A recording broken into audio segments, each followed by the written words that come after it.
কিছু কাজ আছে। মানে প্রথম কি করবেন, হজ মনে করেন যে আমরা এখন হজে আজকে হজের নিয়ত করলাম, এখন কাবা শরীফে আছি, এখন কি করব? হজ হচ্ছে জিলহাজ মাসের 8, 9, 10, 11, 12। জিলহাজের 8, 9, 10, 11, 12 মোট 5 দিন। হজের মূল কাজ কয় দিন বলেন? 5 দিন। কয় দিন? আল্লাহ কখনো হয়তো কবুল করে ফেলতে পারে আপনাদেরকে, এটা একটু একটু হলে মনে রাখেন। মুসলমান হিসাবে যদি হজের কিছু না জানেন, কোনো হিন্দু খ্রিস্টান ভাইয়ের সাথে যদি কোনো কারণে বন্ধুত্ব হয়, তারা যদি প্রশ্ন করে এই তোমরা যে হজ যাও এটা কি, আপনি যদি আমি জীবনও এটা শুনি না, জানি না, তুই বলবি তুমি কিসের মুসলমান? আমার আব্বা মুসলমান, আমি মুসলমান, তো হুন্না মুসলমানের কোনো দাম আসেনি। আমি তো কিছু কিছু মনে রাখেন। হজের সময় কয় দিন? 5 দিন। মূল কাজ 5 দিন। জিলহাজ আরবি মাসের হিসাব, জিলহাজ মাসের 8 তারিখ, 9 তারিখ, 10 তারিখ, 11 তারিখ এবং 12 তারিখ। এখন জিলহাজ মাসের 7 তারিখ রাত্রে হাজিদেরকে, যারা এখান থেকে বিভিন্ন রাষ্ট্র থেকে যায়, হোটেলগুলোতে উঠে যায়, তাদেরকে সৌদি মুআল্লিমরা বলে দেয় যে আজকে রাত্রে আপনাদেরকে মিনায় নিয়ে নেওয়া হবে, অথবা 8 তারিখ সকালবেলা, অর্থাৎ 8 জিলহাজ দুপুরের আগে সব হাজিকে মিনায় চলে যেতে হবে। এখানে কি হাজি একজন না লাখ লাখ লাখ লাখ। এই জন্য 7 তারিখ রাত্রে থেকে শুরু করে, কারণ 8 তারিখ সকাল থেকে অত দেখা গেছে যে কাবার দেওয়া সম্ভব না হতে পারে। এই জন্য এখনকার সিস্টেম 7 তারিখ রাত্রে থেকে মিনায় বাস সার্ভিস, সুন্দর সুন্দর বাস, বড় বড় বাস, এগুলো করে আপনাদেরকে ডেকে ডেকে ওখানে উঠাবেন, উঠে আপনাদেরকে নিয়ে নেবেন। জোহরের আগে আগে সবাইকে মিনায় যেতে হবে। কোথায়? মিনা। মিনা এটা একটা জায়গার নাম। মক্কা থেকে মিনা দূরত্ব 8 কিলোমিটার। কয় কিলোমিটার? 8 কিলোমিটার। অনেকে হেঁটে যায়। তা আপনারা, আমরা যারা বাঙালি হাঁটারে পারতেন না, এখানে বাস আছে, যারা শুটান ফাটান তারা অনেকে হেঁটে চলে যায়, তো গাড়িয়ে যায় বেশিরভাগ। তো সেখানে গাড়ি এসে 8 কিলোমিটার রাস্তা, জোহরের আগে আগে এই 30-40 লাখ মানুষকে সেখানে চলে যেতে হবে। সুবহানাল্লাহ কোন? আল্লাহু আকবার। 8 কিলোমিটার রাস্তা, ওখানে সবাই বাস একের পর এক সবাইকে নিচ্ছে, গাড়িয়ে নিচ্ছে, হেঁটে যাচ্ছে রাস্তা দিয়ে, এভাবে চলে যায়। জোহরের আগে সেখানে পৌঁছে মিনায়, সেখানে গিয়ে জোহর, আসর, মাগরিব, এশা, জোহর, আসর, মাগরিব, এশা মোট কত হয়েছে? 4 ওয়াক্ত। পরের দিনের ফজর কত? 5 ওয়াক্ত।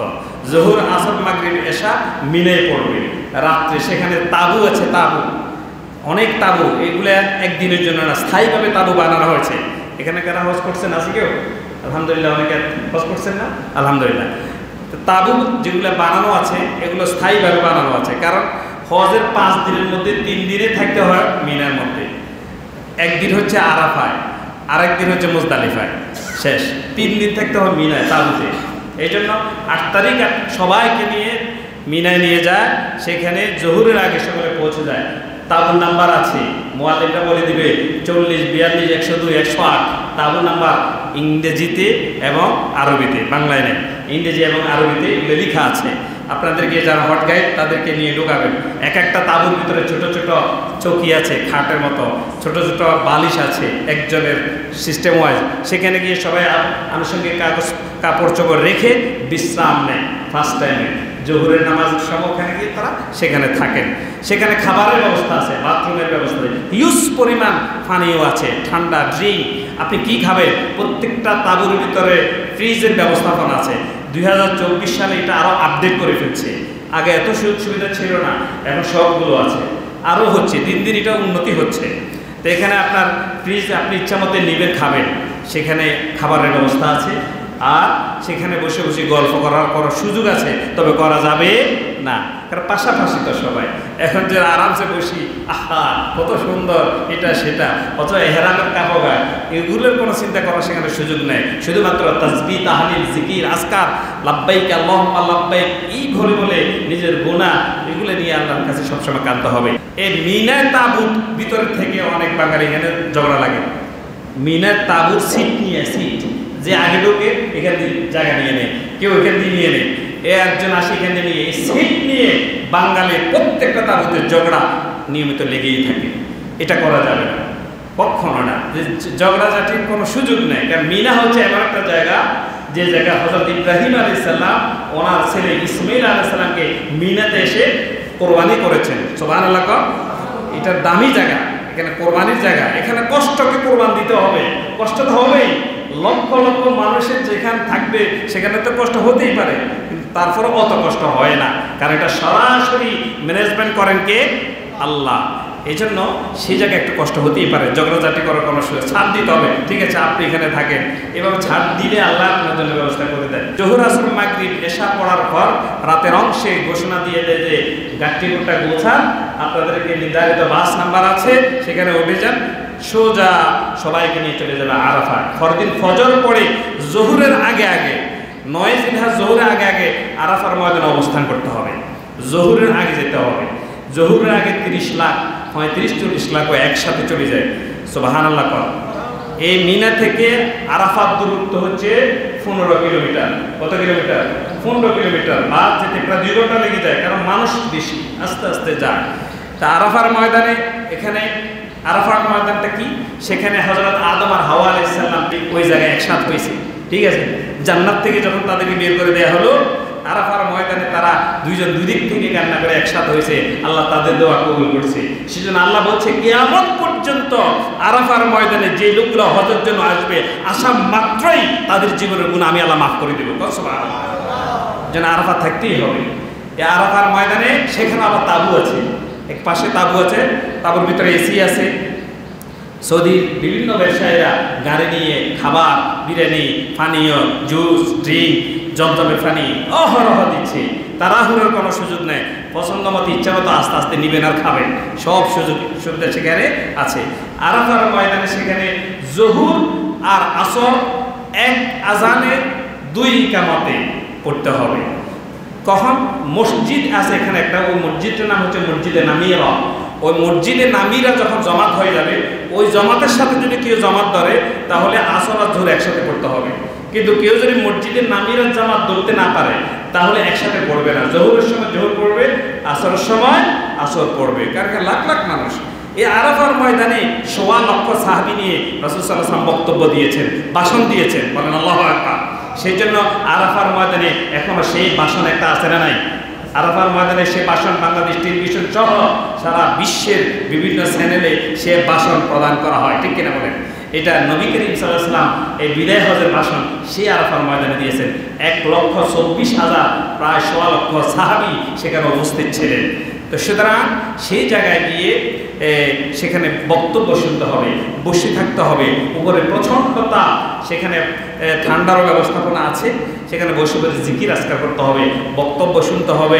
এরপরে জোহর আর আসর শেষ করে মাগরিবের সময় যখন শুরু হবে, মাগরিবের সময় শুরু হলে মাগরিব পড়া যাবে না, আরাফায় থাকতে হবে মাগরিব পর্যন্ত।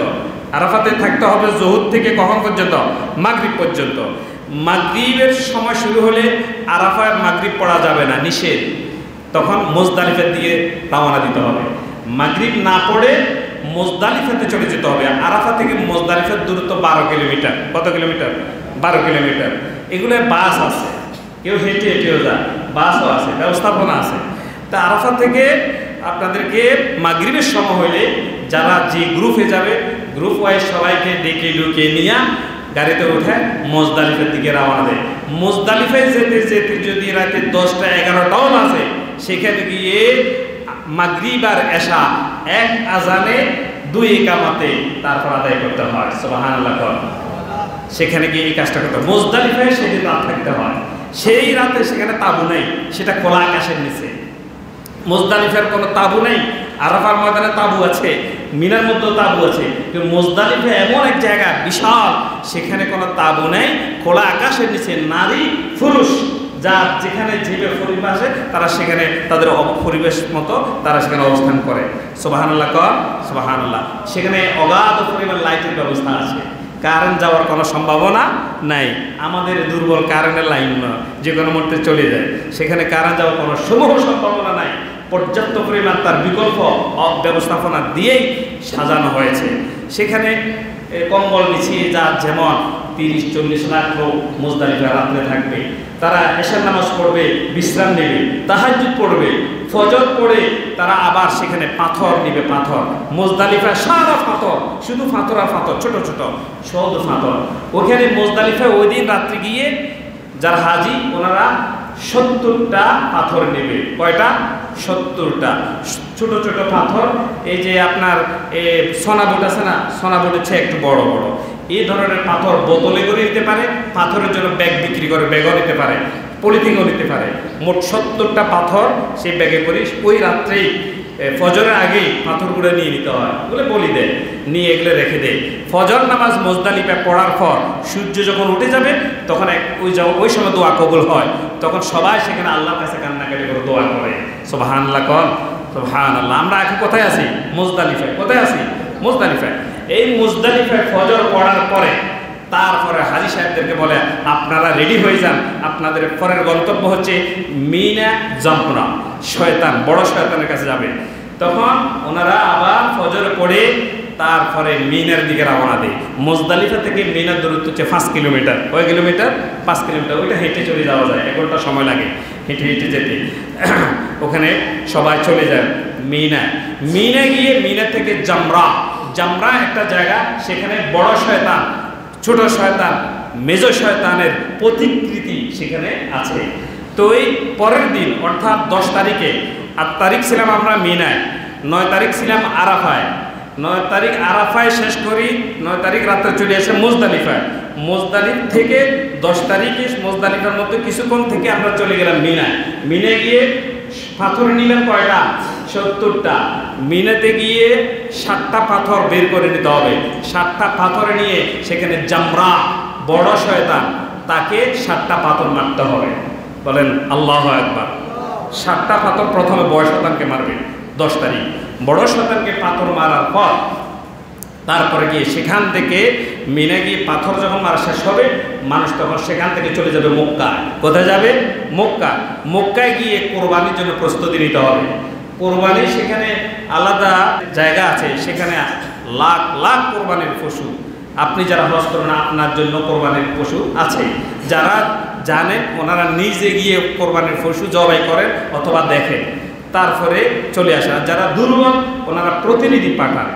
কোরবানির পশু জবাই হলে পরে জানাই দেয়, ফোন দিয়ে দেওয়া হয় আপনাদের গ্রুপের 40 জন 100 জনের কোরবানি কমপ্লিট হয়েছে। কোরবানি যখন শেষ হবে তারপর গিয়ে চুল কাটা, তখন মাথা হালাক করতে হয়, হালাল হয়ে যেতে হয়, তখন সেখানে চুল কাটি ফেলতে হয়, মাথাকে মুন্ডন করতে হয়। এই মুন্ডন যখন করবেন তখন আপনার এহরামের কাপড় পরার আর বাধ্যকতা থাকে না। মাথা যখন কামাই ফেলবেন তখন এই সাদা পোশাকটা অনেকে ইচ্ছা করলে চেঞ্জ করে সাধারণ পোশাক পরতে পারে, কোনো সমস্যা নাই। এরপরে কোরবানি করার পর মাথা মুন্ডাবেন। মাথা মুন্ডানোর পর তারপরে তাওয়াফ, হজের শেষ ফরজ তাওয়াফ জিয়ারা, তখন আবার কাবা ঘরের চারপাশে চলে আসে। তাওয়াফ করতে হয় হাজরা আসওয়াদ থেকে শুরু করে কয় চক্কর? 7 চক্কর, 7 বার তাওয়াফ করবেন। পুরুষরা প্রথম 3 বার একটু বুক ফুলিয়ে জোরে জোরে করবেন, মানে একটু গতি দিয়ে। মহিলারা নয়, এটাকে বলে রমল। এখানে একটু প্রথম 3 চক্কর একটু জোরে জোরে হাঁটবেন যদি জায়গা থাকে। সুযোগ না থাকলে দরকার নাই। মানুষ আপনি যদি লাফালাফি করতে যান, সামনে তো মানুষ, এখানে তো হাঁটার মতো জায়গা নাই। কিন্তু ইসলাম শরিয়া এখানে একটা সুন্নতি পরিবেশ আছে। প্রথম 3 চক্কর পুরুষরা একটু বুক ফুলে রমল করতে হয়, একটু দ্রুততে হাঁটতে হয় যদি জায়গা থাকে, সুযোগ থাকে, নাইলে নয়। এভাবে 7 চক্কর দেওয়ার পর আপনার তাওয়াফ শেষ, তখন আপনাকে চলে যেতে হবে কাবার পাশে সাফা মারওয়া। সেখানে 7 বার প্রদক্ষিণ করতে হবে। কয়বার? ইন্না সাফা ওয়াল মারওয়া। সেখানে এগুলো এক একটা স্থানের এক একটা ইতিহাস আছে, এগুলো অনেক বড় বড় ইতিহাস আছে। 7 চক্কর দেওয়ার পরে পাশে আছে সাফা মারওয়া। সাফা মারওয়া সেখানে সাই করতে হবে 7 বার।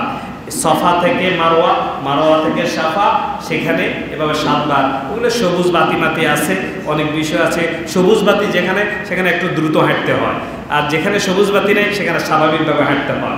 যারা গিয়েছেন ওখানে সব কিছু আছে। আর সেখানে মুখে মুখে তালবিয়া, লাব্বাইক আল্লাহুম্মা লাব্বাইক, দোয়া, দুরূদ, জিকির, আজকাল যে যা জানে সেগুলো পড়তে হবে। এইগুলো হচ্ছে হজের। তারপরে 10 জিলহজের কাজ শেষ, তখন এর সাফা মারওয়া সাই করার পরে তারপর সবাই চলে যাবে মিনায়। আবার কোথায় চলে যাবে? মিনায়। মিনায় রাত্রে থাকবে। মিনায় রাত্রে থাকার পর পরের দিন ফজর পড়বে মিনায়। পরের দিন 11 জিলহজ, হজের বাকি আছে আর 2 দিন। মিনায় 11 জিলহজ থাকার পরে সেখানে রাতভর থেকে খাবার দাবার সব সেখানে আছে। এরপরে উঠি ফজর নামাজ পড়বে, ফজর পড়ে ওনারা জিকির আজকার করবেন। জহুরের সময় হইলে আবার 21টা পাথর সাথে নিয়ে ওই যে শয়তানের কাছে চলে যাবে জামরাতে। প্রথমে ছোট শয়তানকে 7টা পাথর মারবে, তারপরে মধ্যম শয়তানকে 7টা পাথর, তারপরে বড় শয়তানকে 7টা পাথর। 3 7 কত? 21। তাহলে আগে মারছি কয়টা? 7টা। প্রথম দিন বড় শয়তানকে, প্রথম দিন শুধুমাত্র বড় শয়তানকে 7টা, পরের দিন প্রথম দ্বিতীয় তৃতীয় 3 শয়তানকে 7টা, 21টা। তাহলে 21 এর সাথে কত? হ্যাঁ 28টা। তাহলে 7টা তখনই মারবে যখন জহুরের রক্ত হবে, তখন মিনা থেকে তাবু থেকে বের হইয়া তখন সকালে গিয়ে পাথর মারতে হবে। পাথর মারার জন্য সেখানে তাড়াহুড়ো করা যাবে না। অনেকে ছাতি মারি দেয়, অনেকে বোতল মারি দেয়, মানে রাগে। শয়তান তো ইব্রাহিম আলাইহিস সালাম যখন পুত্রকে কোরবানি দিচ্ছেন, শয়তান বাধা দিছে, শয়তান আবার বাধা দিছে। এই জন্য শয়তান নাম মনে আসার মাত্র অনেকে জুতা মারে, ছাতা মারে, বোতল মারে। এটা নিষেধ, এটা করা যাবে না। শুধুমাত্র পাথর মারতে হবে, ছোট ছোট পাথর। এইভাবে এখন তো দেওয়াল আছে, এই ধরনের দেওয়াল, এভাবে মারবে আস্তে আস্তে রিল্যাক্স মোডে মারবেন। আর বলবেন বিসমিল্লাহ আল্লাহু আকবার করে একটা মারবেন। এভাবে 7টা করে 3 7 21টা মারার পরে তারপরে আবার সবাই চলে যাবে। ওই দিন যদি কেউ তাওয়াফ না করে মক্কাতে যেতে হবে, যাই তাওয়াফ করতে হবে। যদি তাওয়াফ করে ফেলে আর যাওয়ার দরকার নাই, তাঁবুতে চলে যাবে। মিনা তাঁবু আছে, তাঁবুর ভিতরে জিকির আজকার করবেন রাতভর। সেখানে থাকলে তাহাজ্জুদ পড়লেন। পরের দিন 12 তারিখ যে হজের শেষ দিন, সেদিনও উঠে ফজর নামাজ পড়ে জহুর রক্ত হলে আবার 7 7 7 3 7 21টা পাথর নিয়ে প্রথম শয়তান, ছোট শয়তান, মধ্যম শয়তান, বড় শয়তানকে পাথর মারতে হবে। তাহলে 3 7 কত হয়েছে? 21। তাহলে 2 21 কত? 42 এর সাথে কত? 49। এ মোট 49টা পাথর মারা শেষ। পাথর নিচেন কয়টা? 70টা। 70টা 49টা মারা শেষ, বাকি আছে কয়টা? 21টা। 21টা কেন বেশি দিলাম? 49টায় কাজ শেষ। 21টা বেশি হয়েছিল এই জন্য, আজকে জিলহজ মাসের 12 তারিখ, অর্থাৎ আজকে হজের শেষ দিন। 21টা হাতে আসা পাথর। কেউ যদি জহুর নামাজের পরে জহুর নামাজ পড়ি মক্কায় যেতে না পারে, কোনো কারণে, ভিড়ের কারণে, কোনো কারণে সে গাড়ি পায় নাই বা যেতে পারে নাই, সে মিনায় রয়ে গেছে, সবাই চলে গেছে, সে রয়ে গেছে, তখন শরীয়ত বলছে ওই দিন তুমি মিনায় থাকলে পরের দিন তো মক্কা চলে যেতে হবে। যা যেতে হলে আরও 7টা করে শয়তানকে পাথর মারতে হবে। মিনাতে থাকলেই শয়তানকে পাথর মারা লাগবে। এই জন্য অপশনাল 21টা হাতে রাখা লাগে। কোনো কারণে যদি আমি থেকে যাই, যেতে না পারি, এই জন্য আমার 21টা পাথর দরকার আছে। কিন্তু চলে গেলে আর 21টা পাথর কোনো কাজ নেই। এই জন্য মোট 70টা পাথর কমপক্ষে নিতে হয়। এরপরে সকালে কাজ শেষ করে মক্কায় চলে যাবে। মক্কায় চলে গিয়ে সেখানে যার যার মুআল্লিম তারা বলবেন আমরা আজকে আপনাদের হজ শেষ, সকালে বিদায়ের জন্য রেডি। তখন একটা তাওয়াফ করবেন, বিদায় তাওয়াফ, এটাকে বলে বিদায় তাওয়াফ, এটা ওয়াজিব। এই বিদায় তাওয়াফ করার পর আপনার হজ মোটামুটি শেষ, এখন আর কোনো হজ নেই। তখন অনেকেই চলে যায়, অনেকে থেকে যায়, মদিনায় যায়, যার যেমন সেটা করে। মূল হজের কাজ মোট কয়দিন? 5 দিন। কয়দিন? 5 দিন। আমরা মোটামুটি সংক্ষেপে আপনাদেরকে বললাম আর কি।